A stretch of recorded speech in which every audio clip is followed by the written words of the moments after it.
اپنے اندر قوت، طاقت اور ذوق پیدا کرو، استدلال پیدا کرو۔ ہم داتا علی اجویری کے ماننے والے ہیں کہ نہیں؟ اور الحمدللہ ڈنکے کی چوٹ پہ ماننے والے ہیں۔ مجھے ایک شخص کہنے لگا بھی داتا صاحب گئے ہو؟ میں کہا گئے نہیں، حاضری دیتے ہیں۔ گئے کیا ہوتا ہے؟ ہم داتا صاحب اور انشاءاللہ تعالی ضرور دیتے ہیں۔ داتا صاحب کوئی معمولی آدمی ہے؟ داتا علی اجویری ولیوں کے امام ہیں۔ یہ غوث پاک سے پہلے کے بزرگ ہیں۔ ساڑھے ذرا نیڑے نے نا، جڑے خانہ کعبہ کام کر دیں وہ طواف تھوڑا ہی کر دیں، وہ کہنے نیڑے یہ ٹوڑ جائیں گے اگلے دیہڑے۔ پھر داتا صاحب جو ہے نا یہ غوث پاک سے کتنا عرص ہے داتا صاحب کا؟ یہ والا 976واں 900 بول کے بتائیں سارے جڑے کدی نہیں بولے وہ بھی بولو 900۔ جڑے بندے کہندے نے عرس اج دی پیدائش ہے، انہاں نوں پوچھو 976 سال تے انہاں نوں ہو گئے نے عرس ہوندیاں، تسی دسو بیلیو۔ اور عجیب ترجمہ ہے، لوگ کہتے ہیں کسی صحابی کا عرس ہوا ہے تو بتائیں۔ ہاں جی ہوا ہے۔ میرے نبی پاک ہر سال احد کے شہیدوں کے مزاروں پہ جایا کرتے ہیں۔ پڑھو امام راضی کی تفسیر۔ حضرت ابو بکر صدیق ہر سال شہدائے احد کے مزاروں پہ جایا کرتے، حضرت عمر ہر سال جایا کرتے، حضرت سیدنا مولا علی شیر خدا ہر سال جایا کرتے تھے۔ تو ہر سال اگر مزارات احد پہ جانا مصطفیٰ کا طریقہ ہے تو ہم کسی ولی کے مزار پہ جائیں تو کیا غلطی ہو گئی؟ میں کیا کوتاہی ہو گئی؟ یہ ہم نے وہاں سے لیا ہے۔ ایسے کچا کچا کمزور سے نہ بناؤ، اے نہ ہوئے کہ نہ خدا ہی ملا نہ وصال صنم، نہ ادھر کے رہے نہ ادھر کے رہے، جس طرف ہو تگڑے ہو کے رہو۔ دو گھروں کا تو مہمان بھی بھوکا رہتا ہے، تگڑے ہو، عقیدہ مضبوط۔ یہ الگ بات ہے کہ ملنگ تلنگ کو اور ٹال شال پہننے والے کو ہم ولی ماننے کو تیار بالکل نہیں، قطعاً نہیں۔ اور بڑے پیڑے لوگ ہیں۔ میرے اعلیٰ حضرت فاضل بریلوی سے ایک شخص نے پوچھا، اعلیٰ حضرت فاضل بریلوی، اور دلیل میں دوں گا، ان لوگوں کو تو توحید کی ہوا بھی نہیں لگی۔ توحید کا سبق اگر پڑھایا تو بریلی کے امام نے پڑھایا ہے، تو ہوا بھی نہیں لگی۔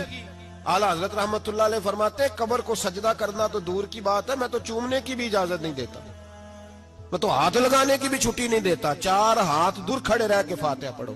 اور میں نے پرنٹ کرا کے فتاوی اعلیٰ حضرت کے پچھلے سال میرا مضمون اخبار میں چھپا۔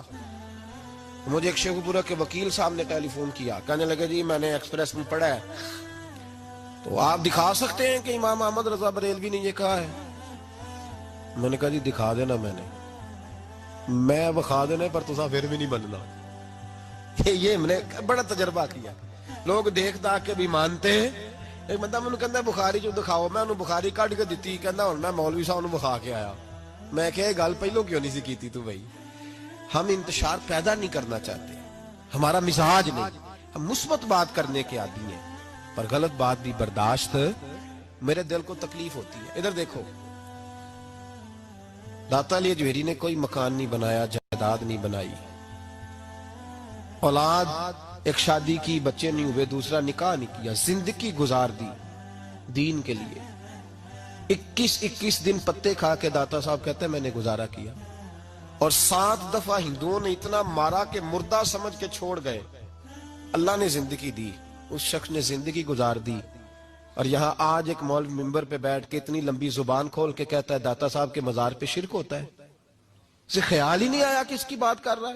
کل دن گزرا ہے ڈاکٹر اقبال کا، علامہ اقبال، معمولی آدمی نہیں، اقبال رحمت اللہ علیہ، داتا صاحب کے مزار پہ کھڑے ہو کے ادھر دیکھو سونے کا دروازہ ہے، تو وہاں اقبال کا شعر لکھا ہے۔ اقبال کہتے ہیں سید حجویر مخدوم امم، سید حجویر مخدوم امم، سید حجویر مخدوم امم۔ اقبال کہنے لگے علی بن عثمان حجویری وہ مرشد ہے مسلمانوں کا کہ ساری امت کو آ کے ان کی خدمت کرنی چاہیے، یہ امت مسلمہ کے مخدوم ہے، سید حجویر مخدوم امم۔ اور اقبال نے حرم کہا ہے داتا صاحب کے مزار، میں نہیں کہتا وہ حرم ہے، اقبال کہا کرتے تھے یہ حرم ہے، اس لیے کہ یہاں معین الدین اجمیری جیسے لوگ آ کے وظیفے پڑھتے ہیں، وہ چلے کرتے ہیں یہاں، معمولی بات ہے۔ میں نے کہا آپ کا ذرا قریب ہے، ایک انگریز آیا تھا، دورہ کر کے گیا واپس، کسی نے کہا لاہور بھی دیکھا ہے، اس نے کہا دیکھا ہے. کہا شیش محل بھی ہے؟ کہا ہے. مینار پاکستان بھی ہے؟ کہا ہے. اس نے کہا یار بڑا کچھ ہے، کچھ ہے دیکھی تو نے؟ کہا ہاں بڑا کچھ دیکھا ہے. اور لاہور میں میں نے ایک قبر دیکھی ہے، وہ قبر اس طرح کی ہے کہ مسلمانوں کے دلوں پہ حکومت کر رہی ہے. دل قبضے میں ہے اس درویش کے، اس صوفی کے قبضے میں. ہمارے نیڑے ہے نا ذرا، تو اس طرح کی قدر و منزلت.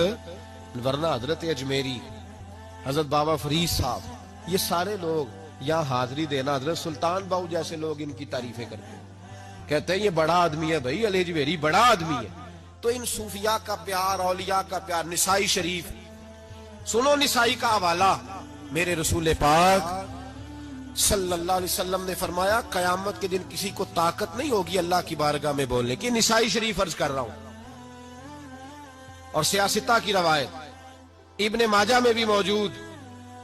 کسی کو طاقت نہیں ہوگی رب کریم کی بارگاہ میں بولنے کی، لیکن فرمایا اللہ کی بارگاہ میں قیامت کے دن سب سے زیادہ تکرار کچھ نیک لوگ اپنے دوستوں کے بارے میں کریں گے، تکرار کریں گے اللہ کی بارگاہ میں ادب کے ساتھ، ناز کے ساتھ. دوسرا ترجمہ یہ کر لو کہ اللہ کی توفیق سے بولیں گے، اللہ خود چاہے گا یہ بولیں. اللہ فرمائے گا جاؤ جنت میں نیک لوگوں کو، تو حضور فرماتے ہیں وہ کہیں گے یا اللہ پہلے انہیں بھی بلا جو ہمارے ساتھ نمازیں پڑھتے تھے، جو ہمارے پیچھے جمعے پڑھتے تھے انہیں بھی بلا، جو ہمارے ساتھ شریک ہوتے تھے بلا. یہ مصطفیٰ کے لفظ ہیں. نبی پاک صلی اللہ علیہ وسلم فرماتے ہیں رب کریم فرمائے گا وہ تو جہنم میں ہے، کیونکہ تو گناہ زیادہ، پاپ زیادہ. تو وہ عرض کریں کہ مولا پہلے انہیں بلا تب ہم جنت میں جائیں گے. تو اللہ فرمائے گا اذهبوا فاخرجوا منهم من عرفتهم، جاؤ. یہ لفظ ہے حدیث کے. اللہ ان سے کہے گا جاؤ جہنم کے دروازے تک جاؤ، اور جس جس کو پہچانتے ہو ان سب کو جہنم سے نکال کے جنت میں داخل کر دو. یہ اللہ اختیار دے گا اپنے نیک بندوں، یہ اللہ اختیار دے گا اپنے نیک بندوں کو کہ جاؤ جس جس سے تمہاری واقفیت ہے نا، من عرفتہم، جس جس کو تم پہچانتے ہو، جس جس سے واقفیت ہے اسے نکال کے جنت میں. اور میرے نبی پاک کا تو مشکات میں یہ فرمان بھی موجود ہے، ایک گناہگار نے کسی اللہ کے ولی کو وضو کرایا تھا، اور ایک حدیث میں یہ ہے کہ ایک پیالہ پانی کا پلایا تھا. وہ گناہگار جا رہا تھا جہنم کی طرف، فرشتے لے جا رہے تھے، ولی جنت میں جا رہا تھا، تو اللہ نے ملاقات کرا دی. ملاقات کس نے کرائی؟ نہیں. کس نے کرائی؟ اللہ. اس کا مطلب ولیوں سے ملاقات بھی اللہ ہی کراتا ہے. اللہ نے ملاقات کرا دی. تو فرشتوں سے چھڑا کے وہ بندہ دوڑا بابا جی سے، کہنے لگا مجھے پہچانتے ہو؟ انہوں نے کہا نہیں پہچان کرا. کہ حضور ایک دفعہ آپ ہمارے علاقے آئے تھے، میں نے وضو کرایا تھا. میرے مصطفیٰ کریم فرماتے اللہ کی توفیق سے ولی واپس پلٹ گئے، وہ عالم واپس آ گئے، وہ نیک آدمی واپس آ جائے. کہا مولا مجھے وضو کرایا اس نے، پانی پلایا، میری تو حیثیت نہیں، تو جزائیں دینے والا ہے نا، اور تیرا بندہ سمجھ کے پلایا، چہرے پہ داڑھی دیکھ کے پلایا، دین کر سمجھ کے پلایا. مجھے اس نے مصطفیٰ کریم کی شریعت کا ایک ادنا خادم سمجھ کے، تو اللہ اس پہ مہربانی کر. میرے حبیب فرماتے ہیں پانی پلانے کی برکت سے اللہ اس گناہگار کو بھی جنت عطا فرما دے گا. تو لوگ سمجھتے ہیں یہ ایسے ہی بات دو چار، او بھائی یہ ملنگ، ان کو تو ہوا ہی نہیں لگی دین کی. جو ملنگ تلنگ ہیں یہ تو بیچارے گھروں سے حقوق سے بھاگے ہوئے لوگ ہیں، ورنہ اولیاء اللہ، صوفیاء اور ان کی عظمت اور شان، یہ پورا چیپٹر ہے قرآن و سنت کا، یہ پورا باب ہے.